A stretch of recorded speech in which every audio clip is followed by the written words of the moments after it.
Women also yield a double dividend in their work because they invest up to 90% of their incomes in their families and communities.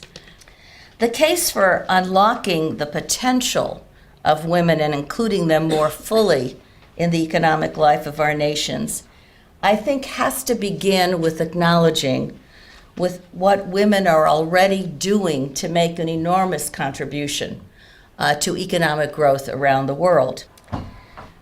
Studies also show that women run small and medium-sized enterprises, SMEs, these small businesses, are drivers of economic growth and jobs creation. Now, it's true in my country, it's true in most countries, that small and medium-sized businesses are that great wind at the back of the economies.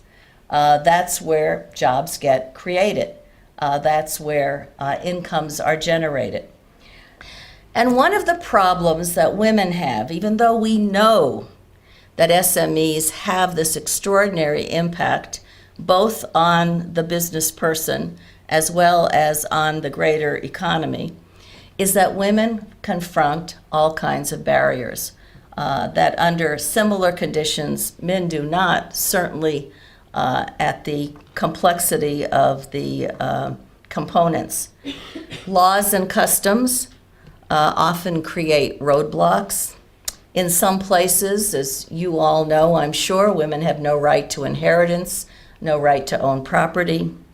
They often lack training, mentors, access to technology, access to markets, access to finance, probably the most difficult resource to procure because you have to go to a bank for the most part to get the kind of capital you need to start or expand your SME.